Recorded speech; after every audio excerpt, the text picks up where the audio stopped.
मोन 14 विधानसभा समष्टि एसेम्बलि कन्स्टिटुएन्सि आरो मोननै लकसभा सीट दानांगौ होननानै जों दाबि होदोंमोन। 14टा समष्टि जों दाबि होदोंमोन। एडिशनेल मोनसे समष्टि होनानै दिनै 15टा खालामबाय। बिनि थाखायबो जोङो गोजोननायखौ फोरमायदों। उदालगुरि जि लकसभा समष्टि दङमोन बे समष्टिखौ दाफुंनायनि बेलायाव बिथांमोना उल्था खालामनानै जोंखौ माने कमप्लिटलि जोंनि जि दाबिखौ डिप्राइभ आरो न'वेर खालामनानै दिनै बिथांमोना दरं मुंजों उदालगुरिनि मोनब्रै समष्टि गरेस्वर तामुलपुर रङिया कमलपुर आरो दरंनि मोनथाम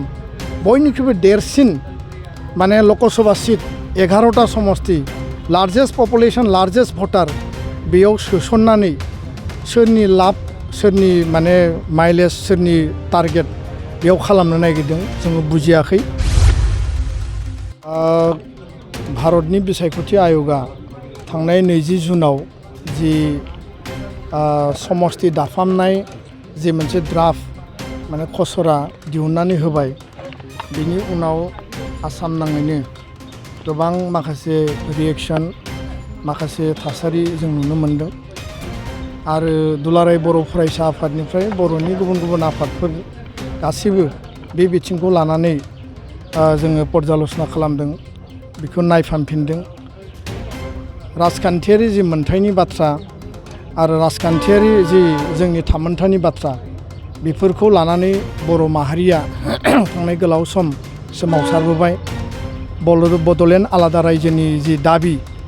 बे दाबियानो जाबाय राजखान्थियारि मोनथाय आरो गावखुंथाय आरो बेखौनो लानानै एबसु बिएलटि एनडिबि 34 बोसोराव आलादा रायजो राजखान्थियारि मोनथाय थामोनथानि बाथ्राखौ जोङो सोमावसारबोबाय गोबां जोंनि मुंख्लं जाबाय आरो बिनि उनाव जोङो बिएसि बिटिसि आरो दायो बिटिआर मोनबाय। नैबे ड्राफ्ट खसरानि गेजेरजों जोङो थांनाय 26निफ्राय 28 मार्चआव भारतनि बिसायख'थि आय'गा जेब्ला रेडिसन ब्लु गुवाहाटीयाव फैदोंमोन दुलाराय बर' फरायसा आफादनिफ्राय जोङो मेम'रेन्डाम होदोंमोन जे बिटिआरआव कटार्मिनास गावनि 6 सिडिउलनि सिङावनो ट्राइबेल आरो बर'फोरनि जि मोनसे थामोनथानि मोनसे रैखा कवच बे ओनसोलाव मोन 14 विधानसभा समष्टि एसेम्बलि कन्स्टिटुएन्सि आरो मोननै लकसभा सीट दानांगौ होननानै जों दाबि होदोंमोन। बे बिथिङाव जों नुबाय ड्राफ्टआव क'क्राझार लकसभा सीटखौ जोंनि जि दाबि दंमोन एसटि कन्टिनिउ खालामनांगौ बाहाल लाखिनांगौ बेखौ आय'गा दिनै मानिनानै बेखौ खालामनानै एजिटिस लाखिबाय।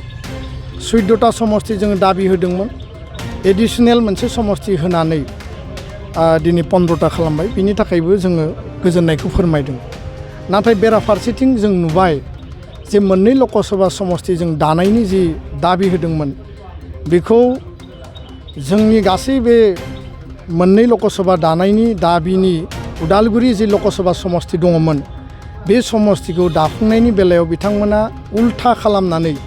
जोंखौ माने कमप्लिटलि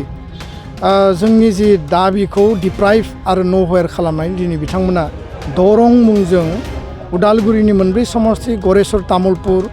रङिया कमलपुर आरो दरंनि मोनथाम बयनिख्रुइबो देरसिन माने लकसभा सीट 11टा समष्टि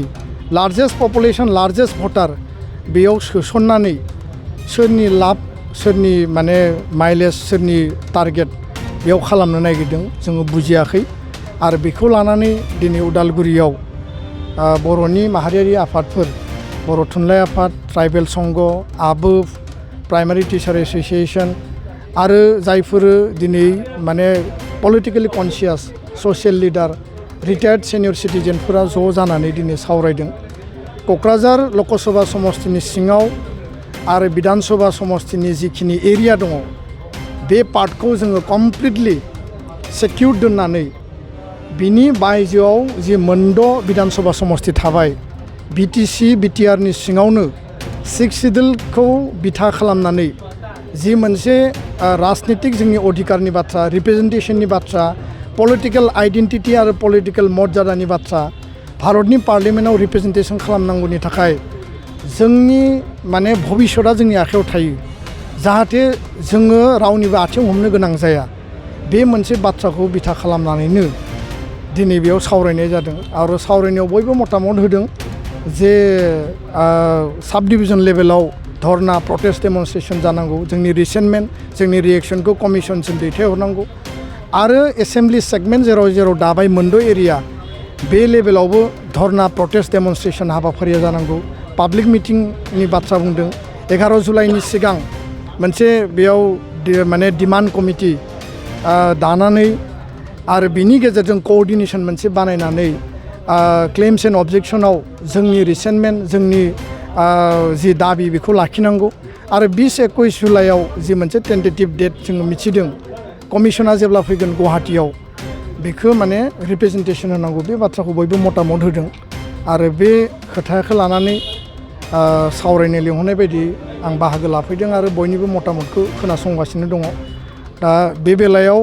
जोंनि जि राइट्सनि बाथ्रा बेखौ लानानै जों मालाबा कमप्रमाइज खालामनायाव गैया आरो जोंनि जि दाबि बे दाबिखौ जों प्लेस खालामगोन मानो होनना बुङोब्ला बर'फोरनि आन्दलनानो जाबाय सेल्फ डिटारमिनेसन आत्मनियन्त्रण पलिटिकेल राइट पलिटिकेल आइडेन्टिटि बड'फाया जि बाथ्राखौ बुंदों आरो बाखि आर्म्स जि रिभलिउसन जादोंमोन बेबो बिनिनो आरो जोंहा जुदि दिनैनो भबिष्यतआ गैयाब्ला उननि समाव भबिष्यतआ माने मोस्लेर जागोन दा बेखायनो बर' कसारि वेलफेयार अट'नमास काउन्सिलनि सिङावबो दिनै गोबां समस्थिफोरखौ दानफ्ले बोफ्ले खालामनाय जादों सनितपुर बिश्वनाथआव समस्ति ओनसोलनि बर' मानसिफोरखौ बोफ्ले जोंखौ माइनरिटि खालामनाय जादों आरो बे बेलायाव गहपुरखौ एसटि बानायनांगौमोन दिनै बिथांमोना बानायाखै दिनै टिवा अट'नमास काउन्सिलनि सिङाव मरिगावखौ एसटि बानायनांगौमोन बानायाखै आरो बेफोर माखासे गोबां अबजेक्सन क्लेम्सफोरा जोंनियाव दङ जोङो 27 तारिखआव जुन दाननि एबसुनि जोङो एक्जिकिउटिभ मेल जोङो लिंदों जिल्लाफोरनिफ्राय जोङो बिथांमोननि रिसेन्टमेन्ट बिथांमोननि कमप्लेनखौ जों लागोन आरो कमिसननो जेब्ला बिथांमोना फैगोन आरो 11 जुलाइनि सिगां कमिसननो डिटेल जोंनि मेमरेन्डामखौ जों साबमिट खालामगोन गोजोन्थों।